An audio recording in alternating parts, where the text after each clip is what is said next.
Hi, everyone. Wonderful to be back with another installation of another episode of in my Inner Goddess Team series. And this week, where we are highlighting a goddess that I have never done before, and she's really one of the biggies. And I think I was kind of intimidated by her. And you'll see why in a minute. Kali, the Hindu goddess of destruction, but also of compassionate nurturing.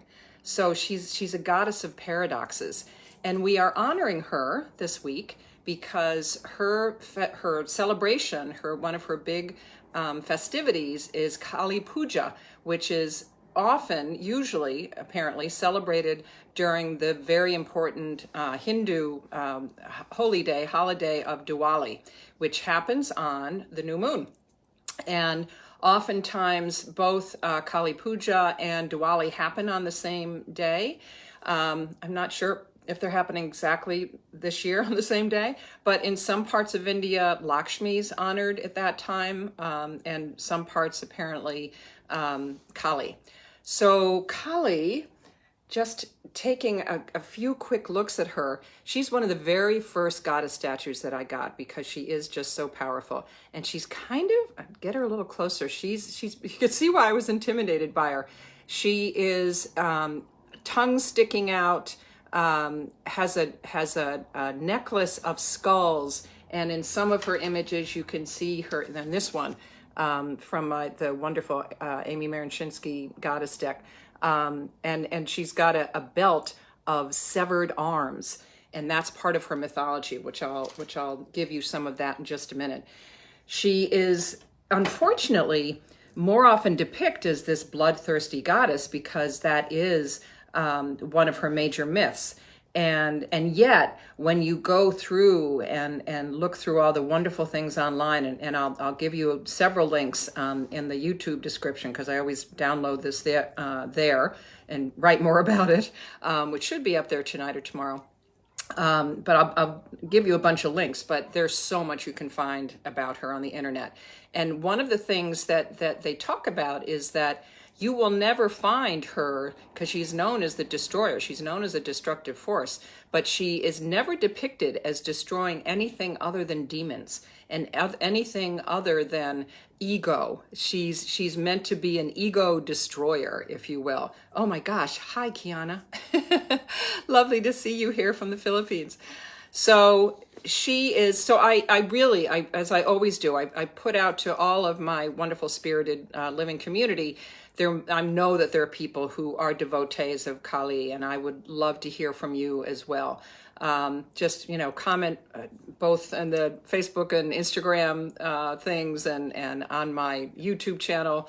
It's just Deborah Roth at YouTube. So just to give you an overview, and there's so much here, I'm just going to keep looking down at my notes because I don't want to forget any of it. She is honored, as I said, during Diwali, during Kali Puja.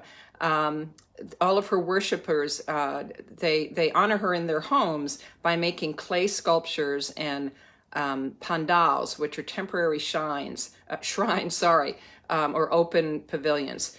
At night, she's honored with tantric rites and mantras, and you can honor her further with red hibiscus flowers, with sweets, with fruit, with rice, with lentils. Those are all ways to call in her wisdom. And of all of the forms, and this was a little bit of a revelation for me because I had this stereotypic destroyer, destructive goddess image about her. And yet she's one of the ones I've known the longest since I started this work, however long ago, 30 years ago or something. She is known as probably the most compassionate face of the goddess, of the divine, in Hindu religion. And it's because she provides moksha, or liberation, to her followers. And so if you have fears, if you are ready to lay down your ego at her feet, there's a wonderful thing. I love the way that they put this, how she is, let's see if I can find it easily, that she generates natural forces that either build or destroy. And if you find your hopes and dreams have been crushed, Kali can help you change that cycle. Where there is sorrow, she dances in joy. Where there's fear, she dances in courage. And her destructive energies are on the highest level. They're actually seen as a form of, and we know death and rebirth are intertwined in the cycle of transformation. And they're seen as this vehicle of salvation. So she destroys only to recreate. And what she destroys is sin, ignorance, decay, and she's the destroyer of ego. And it said, and I love this in one of the places I found, a person who is attached to his or her ego will not be receptive to Mother Kali, and she will appear in that fearsome form that I showed you. A mature soul who engages in spiritual practice to remove the illusion of ego sees Mother Kali, she's often known as Kali Ma, as very sweet, affectionate, overflowing with incomprehensible love for all her children. So she is one of those goddesses that holds so much energy and is very complex. And yet when you dive into her worship and when you dive into her mythology, you see where all of these paradoxes really, the end result is this rich archetype that we can claim for our own journeys.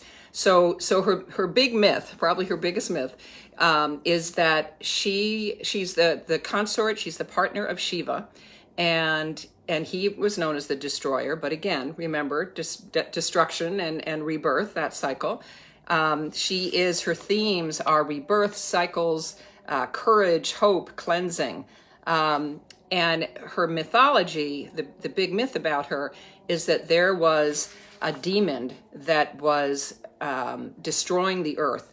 Unfortunately, because Brahma gave him the ability to reproduce himself with every drop of blood that was shed. So literally, every time someone tried to kill him, billions of little, and his name was, see if I can get the pronunciation right, Raktabiza.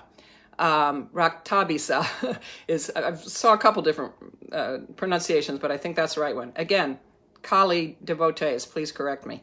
And his name meant the seed of blood. The gods could not kill him, and in fact we're getting closer to being overrun. So they called on Shiva to destroy him. He was in deep meditation, so he sent Kali in her form as the black one. And that's when you see her with black skin, with this bloody tongue.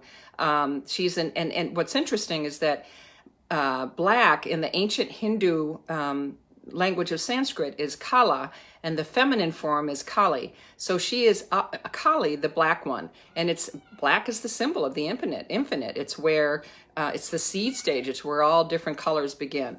So she steps onto the battlefield, and a couple different versions. One is that she lays her tongue over the whole battlefield, and so that his drops, so that Raktabiza,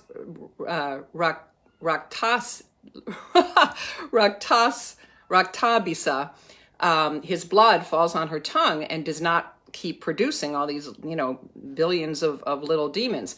And so the other ones come in, all the gods come back, and they now destroy him. That's one version. The other version is that Kali destroys him herself by piercing him with a spear, and then she drinks all his blood.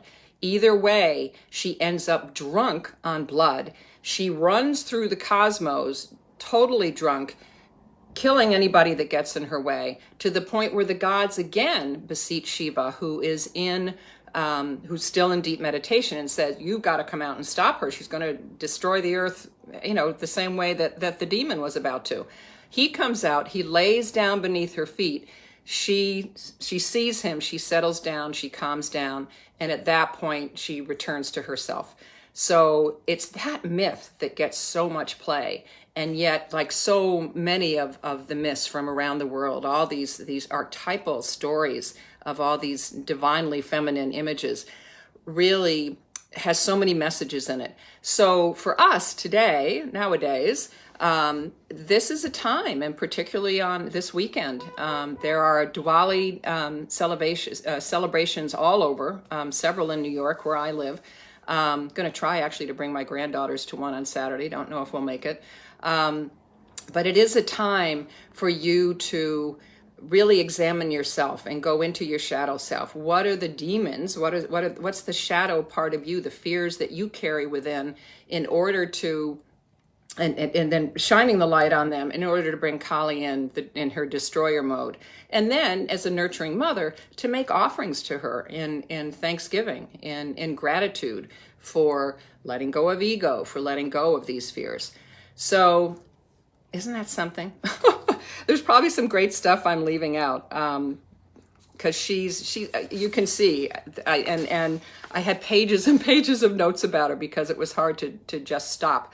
So she's also good to bring in if you want to bring new life to projects that have gotten stagnant, that you haven't been motivated to do, or if you've got goals that you set, or things that you wanted to accomplish that have kind of gone by the wayside. Leave her an offering of honey, of fruit, of some of those things that she loves. So those are some of the ways that you can invoke Kali in your own life, particularly in this very powerful time of her big celebration of Kali Puja. I'm going to sing for you. I haven't done it this way before. I love to chant on these things. And I'm going to sing for you a beautiful chant that I found. And there were several, but this one especially is so simple. And I've been singing it all afternoon, but I'm just afraid I won't get it quite right. So I'm going to sing for you. I'm going to leave you with this beautiful Kali chant.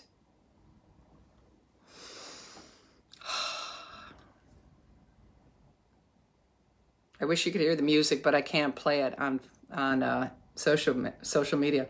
Om Kali, Om Kali, Om Kali, Om. Om Kali, Om Kali, Om Kali, Om.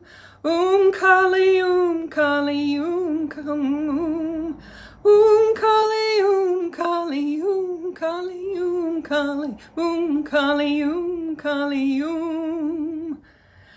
Om Kali, Om Kali, Om Kali, Om. Om Kali, Om Kali, Om. Om Kali, Om Kali, Om Kali, Om. Om Kali, Om Kali, Om. Om Kali, Om Kali, Om Kali, Om. Om Kali, Om Kali, Om. Om Kali, Om Kali, Om Kali, Om Kali, Om Kali, Om Kali, Om. Om Kali, Om Kali, Om Kali, Om. Om Kali, Om Kali, Om. And then it just keeps going. So it's simple. It's just Om Kali. Took me a little bit to get my voice back and to get into it, but you get the gist of it. I will leave the link for that in the YouTube description, so you can sing it this weekend during Diwali, during Kali Puja, and invoke her when you need that powerful energy. Thanks so much for joining me, and go forth and have a beautiful rest of your week, and enjoy Diwali and Kali Puja. Namaste.